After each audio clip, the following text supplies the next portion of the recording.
Orders వచ్చిన దాని మీద వాళ్ళ మీద చర్యలు తీసుకోవడం, అధికారుల మీద చర్యలు తీసుకున్నాం. ఎన్ని తీసుకున్నప్పుడు ఎన్నికల ప్రక్రియ అయిపోయింది, గెలుపోవటం నిర్ణయాలు అయిపోయి తర్వాత ఏం తీసుకున్నా సరే చనిపోయినటువంటి శవానికి పోస్ట్ మార్టం చేసినట్టే. అందువల్ల మేము కోరేది ఏంటంటే ఎన్నికల కమిషన్ ని చాలా లోటుపాట్లు ఇప్పటికీ కూడా ఉన్నాయి, చాలా సరి చేశారు కానీ ఇప్పటికీ కూడా ఉన్నాయి.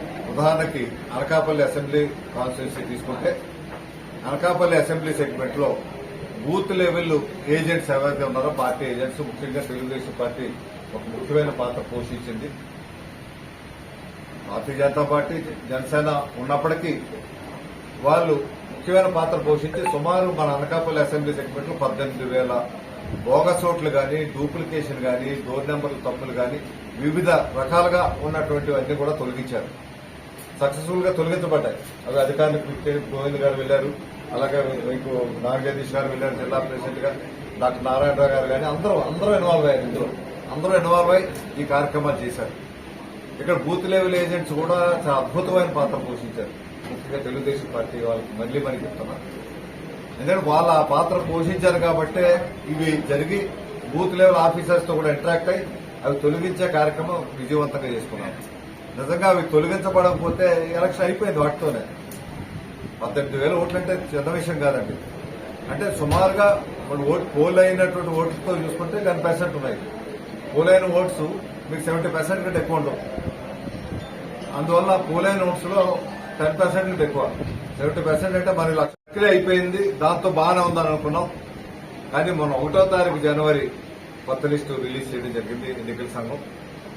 ఆ లిస్టులు వెరిఫై చేస్తే మా బూత్ లెవెల్ ఏజెంట్స్ ద్వారా వెరిఫై చేసి అవన్నీ చేస్తే ఇంకా ఇప్పటికే అందులో చాలా లోపల కొన్ని వేల ఓట్లు ఇంకా ఉన్నాయి. అందులో ఉదాహరణకి మీకు డబుల్ ఎంట్రీస్ అంటే ఒకే పేరుతో నా పేరు కొడతాల రామకృష్ణ అనుకోండి, కొడతాల రామకృష్ణ అని ఒకటి ఉంటుంది, కే రామకృష్ణ అని ఒకటి ఉంటుంది, రామకృష్ణ కొడతాల అని ఒకటి ఉంటుంది.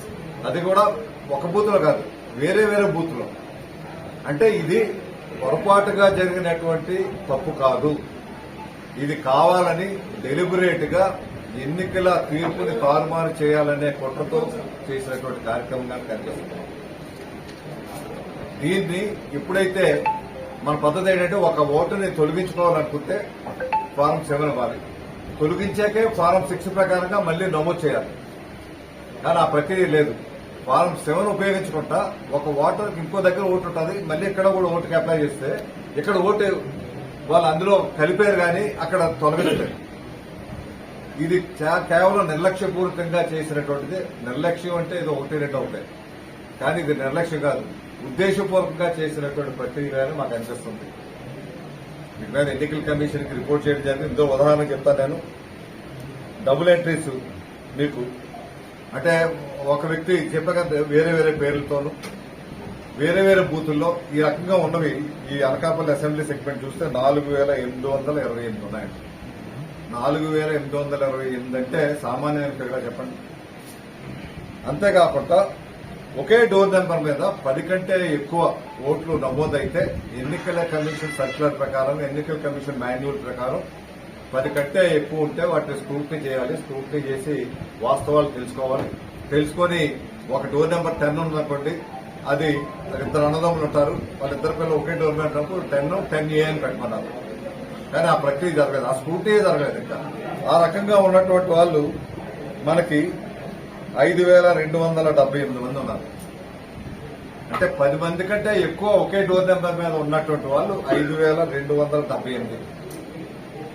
ఇక డోర్ నెంబరే లేకుండా రిజిస్టర్ అయిన వాళ్ళు సాధారణంగా జరగకూడదు. డోర్ నెంబర్ లేకపోతే అసలు సిస్టమ్ యాక్సెప్ట్ చేయదు. కానీ అలా చేయించారు వీళ్ళు.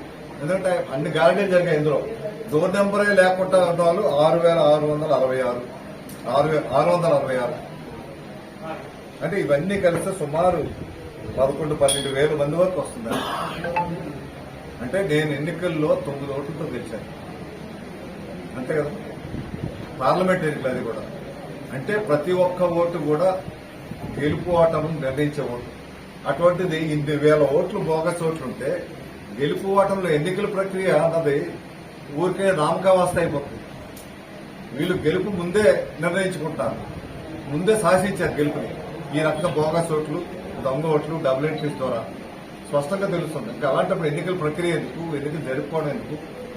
ఇన్ని సందర్భాలుగా ఇంత రకాలుగా అందరూ అధికారులు, ఐఏఎస్ అధికారులు, చీఫ్ సెక్రటరీ చేసిన వాళ్ళు వాళ్ళ కమిటీగా ఏర్పడి ఇవన్నీ ఎప్పటికప్పుడే ఎన్నికల కమిషన్ రిపోర్ట్ చేస్తున్నప్పటికీ ఇంకా నిర్లక్ష్య ధోరణితో వ్యవహరిస్తున్నటువంటి అధికార యంత్రాంగం కొంతమంది చేస్తా ఉన్నారు.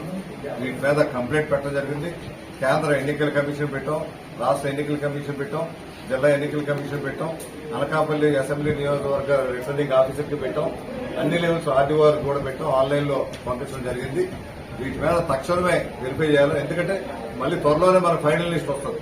ఫైనల్ లిస్ట్ వచ్చి లోపల ఇది తొలగించబడకపోతే ఇంకా ఎలక్షన్ చేయడం అనవసరంగా, ఎలక్షన్ ఇంకా ఉపయోగపడుతుంది. ఇంకా ఇన్ని రకమైనటువంటి దొంగ ఓట్లు వచ్చి, బోగస్ ఓట్లు వచ్చి ఎన్నికలు జరిపించుకునే ప్రక్రియ పెట్టుకున్నప్పుడు ఇంక మనం ఎన్నికలు ఎంత వృధా చేసి ప్రజల ఓటుకి ఇంక విలువ ఉంది చెప్పండి. అంటే ప్రజల ఓటుకి విలువ లేకుండా చేసేటువంటి వ్యవస్థ, అటువంటి ప్రజాస్వామ్యాన్ని ఇప్పుడు రాష్ట్రంలో ఉన్నటువంటి అధికారంలో ఉన్నటువంటి ప్రభుత్వం చేస్తుంది. ఇటువంటి ఇక్కడే కాదు, ఇటువంటివి చాలా నియోజకవర్గాలు ఉన్నాయి. మేము కంపేర్ చేసాం. పక్క నియోజకవర్గం చోడవరం అని, అదేవిధంగా పెందుర్తి అని, అట్లాగా కొన్ని చేస్తే అక్కడ ఇదే పరిస్థితి ఉంది. మీకు అవి కూడా వస్తాయి. రాష్ట్ర వ్యాప్తంగా ఇటువంటి ప్రక్రియ ఏదైతే ఉందో దీని మీద ఎన్నికల కమిషన్ చర్యలు తీసుకోవాల్సినటువంటి అవసరం వెంటనే స్పెషల్ ఆఫీసర్స్ పెట్టి